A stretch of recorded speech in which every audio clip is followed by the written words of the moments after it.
नमस्कार, आप देख रहे हैं दैनिक जनतंत्र। दुर्ग जिले के अंडा थाना क्षेत्र से एक बेहद ही दर्दनाक खबर सामने आ रही है। महज 2000 रुपए की लेन देन को लेकर करीब 6 लोगों ने मिलकर एक युवक की हत्या कर दी। युवक का नाम ओमकार सिन्हा बताया जा रहा है और ज़्यादा एज भी नहीं थी, यंग था। उनके भाई हमारे साथ है। जी भैया, क्या कुछ घटना हुई थी? आपने घटना को एकदम करीब से देखा है ना, क्या कुछ हुआ था? थोड़ा सा अच्छे से विस्तार से बताएंगे किस जगह की घटना है?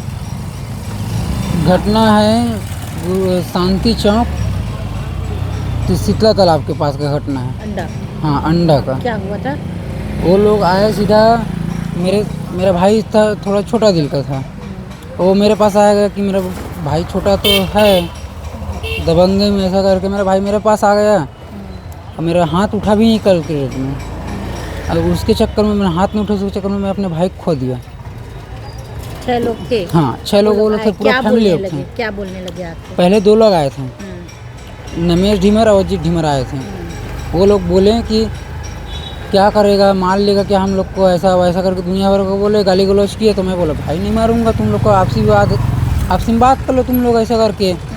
तो वो बोला कि मार लेगा क्या हम लोग को, मारेगा कि जान से मैं मार देगा क्या, ऐसा वैसा करके दुनिया भर का बोले। तो मेरा कहना ये है, मैं जान से नहीं मारूंगा आपको, मेरा भाई है, आप लोग आपसी लेन देन कर लो बातचीत में, क्यों गाली गलौज कर रहे हो ऐसा करके। तो लोग तू क्या कर लेगा, तू क्या उखाड़ लेगा, ऐसा करके बात किया। वो मैं क्यों करूँगा भाई कुछ, अब मैं कुछ करता नहीं उस जगह में। अब मेरा भाई मार रहा तो मैं देखूँगा थोड़ी ना, नहीं देखता। उसी कारण मैं बोला गाली गलौज मत करो, मैं भी गाली गलौज कर सकता हूँ ऐसा करके। तो तू गाली देगा ऐसा करके ना, मेरे कॉलर पकड़ा और मारना चालू किए मेरे पहले। उसके बाद मेरे भाई को मारना चालू किए। उसके बाद मेरे भाई ने 3 बार, कम से कम 3 से 4 बार ना घसीट मारे हो तीनों लोग। क्या चीज़ से मारे? कुछ हथियार वगैरह लाए थे? हाथ और पैर से। सिर्फ हाथ पैर? हाँ। लाते मुक्का से? हाथ पैर से, छाती बहुत मारे पैर से। 2-3 बार गिरे मैम, तो ना कम से कम छाती बहुत मारे। कहाँ चोटें आई आपके भाई? मेरे भाई ना यहाँ पर माथा में लगा था, 2 बार ऐसा खरोच लगा था और उसका अंदरूनी चोट लगा था छाती में। मारे फिर क्या हुआ? मारे फिर वो ना घर गया, फिर कुछ नहीं बोलता, सीधा सोया, फिर ना कुछ बोला ही नहीं। सोया फिर उठा? हाँ। और मेरे मारे यहाँ पर लगा है, यहाँ पर लगा है, ये नाक, दोनों नाक से खून निकला और अंदरूनी चोट भी मेरे को लगा है। मैं कुछ नहीं बोला इसी में, चल रहे हैं ऐसा करके। कल रात में ही लेके गए? क्या बोले डॉक्टर लोग? डॉक्टर लोग आए तो बोल दिए डेथ है ऐसा करके। रात में ही मरती? हाँ, तो मेरा यही कहना है कि ज़्यादा से ज़्यादा उसको कड़ी सज़ा हो और वही जुलूस निकाले अंडा गाँव में उनका। आप लोग रात के 10 बजे की घटना है ना ये? क्या चीज़ आप लोग क्या कर रहे थे वहाँ पे चौक में? मैं चना लेके, मेरे दोस्त लोग के लिए चना लेके गया था और मेरा भाई वहीं पास बैठा था। पान ठेला वगैरह में बैठे थे क्या? नहीं, वो लोग, मेरा भाई लोग ना ठेला में बैठा था, उसी ठेले में बैठे थे। और वो लेडीज़ ना दारू पिलाता है वहाँ पे बैठा आके, अपने जस्ट ठेला पीछे में दारू पिलाता है, बगल में दारू पिलाता है। इसका कोई ऑब्जेक्शन नहीं है हमारे गांव में, और उसके बावजूद मैं नहीं पिलाता। मेरा भी अटल चौक में दुकान है, मैं नहीं पिलाता। कभी कभी पिला देता हूँ, दोस्त यार आता है उसको पिला देता हूँ, पी लो जाओ पीछे में, ऐसा करके। मैं दुकान बढ़ा के ना चना लेके बस गया था वहाँ पे। मेरा भाई आया मेरे पास, चना खाते खाते आया, मतलब मेरा चना लिया प्लेट से, खाने लगा। उसके बाद ना आते आते सीधा आने के बाद सीधा मारना चालू कर दिया वो लोग। तो क्या बोलते, रुकना तो भैया, क्या पूछ रही थी मैं? हाँ, उन लोग जब आए थे तो पैसे लेन देन का कुछ बात कर रहे थे क्या? पैसा का लेन देन बात हुआ था मैम, लेकिन जो पैसा का लेन देन है उन दोनों बीच में था। इसमें मेरे ज़बरदस्ती मारे।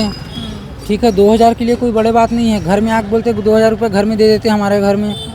कोई, हम लोग भी एकदम गरीब वर्ग नहीं हैं, 2000 कोई बड़ी बात नहीं है मैम, हम दे देते हैं। लेकिन वो हमारा भाई को आया सीधा और मारने चालू कर दिया, मेरे भी मारना चालू कर दिया गाली गलौज करके। घर में कौन कौन है फैमिली में? आप क्या करते हैं? मैं हूँ, मेरा ऐसे छोटा ठेला है, गुटखा वगैरह का, और मेरा एक वाइफ है और बच्चा है, मम्मी पापा दादी।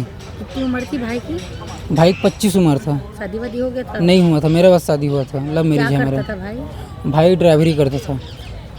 अब क्या चाह रहे हो उनके ऊपर खड़े? वही तो जुलूस निकालना चाहिए अंडा गाँव में। जो लोग आए थे वो लोग क्या आदत है ना, अपराधी है? किस टाइप के लोग? नहीं, वो लोग हमेशा ना, जो मारे मेरे भाई को, वो लोग का हमेशा का रिकॉर्ड है कि इनको मारना उनको मारना हमेशा करते हैं ये लोग दुकान के पास बैठ के। आपका परिचय दे दीजिए। मेरा नाम नागेश्वर सिन्हा है, ग्राम अंडा, गांधीनगर से। खबर ये आ रही है कि मृतक ने आरोपियों से कुछ पैसे उधार लिए थे। नवरात्रि के समय लगभग 2000 रुपये उधार लिए थे और जिस दिन ये झगड़ा हुआ यानी कि कल रात में जब झगड़ा हुआ वो लोग पैसे वापस मांगने के लिए आए हुए थे, जिसके बाद लड़ाई झगड़ा हुआ और लड़ाई झगड़ा के बाद मृतक को चोटें आई। पुलिस भी आई थी, झगड़े को शांत कराई और दोनों जो पक्ष है उन्होंने एफआईआर नहीं कराया, दोनों अपने अपने घर चले गए। लेकिन बाद में खबर आती है कि मृतक ओमकार सिन्हा उठ नहीं रहा है, तो परिजन और पुलिस वाले मिलके उसे हॉस्पिटल लेके जाते हैं, जहां पर डॉक्टरों द्वारा उसे मृत घोषित कर दिया जाता है। इस पूरे मामले में पुलिस ने अभी कुछ लोगों को गिरफ्तार किया है, जिनमें से कुछ नाबालिग और कुछ बालिग है। अब उनसे पूछताछ की जा रही है कि क्या घटना कैसे हुई होगी और कैसे मृतक की मौत हो गई। आपके गाँव में एक मर्डर हो गया था, क्या पूरा मामला था, क्या जानकारी है? देखिए मैडम, कल तो मैं यहाँ से क्षेत्र से बाहर था, मैं कुछ कारणवश से पारिवारिक कारण से मैं बाहर था कल, लेकिन मेरे को उसका लड़के का जो मृत हुआ उस लड़के का मेरे को 9:30 बजे के आसपास फ़ोन आया। वो मेरे को फ़ोन किया कि मेरे को, क्योंकि वो मेरा करीब का दोस्त भी था, मेरे को फ़ोन किया, भाई ऐसा ऐसा बात है, कहाँ बोला? मैं बोला बाहर हूँ करके, तो बोले कि मेरा एक लड़ाई हो गया, बोले थाना आएगा। मैं बोला बाहर हूँ भाई, मैं अभी तुरंत तो नहीं आ पाऊँगा बोला। फिर वो बोला कि मेरे मम्मी का फ़ोन आया करके फ़ोन मेरा कट कर दिया। और जहाँ तक अभी उनके घर वालों के हिसाब से जानकारी मिली है कि 2000 रुपये या कुछ चंद पैसा है, उसके लेन देन के चक्कर में उनका बातचीत करने के लिए गए थे, कुछ शायद व्हाट्सएप में मैसेज भी आया था उनको, तो उसी बात को ख़त्म करने के लिए वहाँ गए हुए थे उन लोग की बात क्या है कैसे करके, आप मैसेज वैसेज कुछ अभद्र टिप्पणी भी हुआ था करके सुनने में आया, और वही पैसे को लेन दे के उन लोग के साथ मारपीट हुआ है करके समझ आया। ओमकार सिन्हा के घर वाले कह रहे हैं कि जिन लोगों से मारपीट हुआ है उन पर कड़ी कार्रवाई और उनका जुलूस भी गांव में निकालना चाहिए, ऐसा कह रहे हैं। देखिए मैडम, ये तो सही बात है, अगर कोई अपराध कर रहा है तो चाहे छोटा हो चाहे बड़ा, अपराध तो अपराधी कहलाता है, चाहे जाने में हो चाहे अनजाने में हो। अगर कोई भी, अभी मैं इस मामले में पूरा पुष्टि नहीं कर सकता क्योंकि अभी तक हमारे पास कोई ऐसा रिपोर्ट और ऐसा पुख्ता सबूत नहीं आया हुआ है, क्योंकि पुख्ता सबूत आने से पहले किसी के ऊपर ब्लेम डालना सही बात नहीं है, क्योंकि ये गांव का मामला है और गांव के मामले में मेरे को तो सारे लोगों को एक साथ लेके चलना पड़ता है, और अगर गलत है तो गलत है, दोषी है तो दोषी को बिल्कुल पूरा सज़ा मिलनी चाहिए। और बिल्कुल परिवार वालों का कहना है कि उसका जुलूस निकाल के, जैसे अभी दुर्ग शहर में लगातार मर्डर हो रहा है तो जुलूस निकालते हैं, वैसे जुलूस यहाँ निकाले, तो जिससे अगर कोई कल गेट में ऐसा कोई घटना करने का सोचे तो उसको बिल्कुल डर उनके मन में भय बना रहे। गांव के सरपंच है आप, सिन्हा समाज से भी हैं, तो ओमकार सिन्हा के बारे में कुछ ऐसी जानकारी क्या कि उसे कोई गंभीर बीमारी रही हो पहले से? नहीं, ऐसा कोई बीमारी वगैरह उसको नहीं था, और वो ऐसा लड़का था, हमेशा किसी से बात भी करता था तो हंसते हुए बात करता था, हर किसी का आदर व्यवहार करके ही बात करता था, उसका ऐसा कोई प्रकार का कोई आपराधिक बदमाशी रूप में कुछ नहीं था। और जो व्यक्ति के जिसने उसके साथ मारपीट हुआ उनका भी कोई ऐसा आपराधिक मामला नहीं। परिचय देंगे। मेरा नाम दिव्येश सिन्हा, ग्राम पंचायत अंडा सरपंच। धन्यवाद। आप देख रहे हैं दैनिक चिंतक। आगे की अपडेट के लिए बने रहें हमारे साथ। हमारे चैनल को लाइक, सब्सक्राइब और शेयर करना ना भूलें।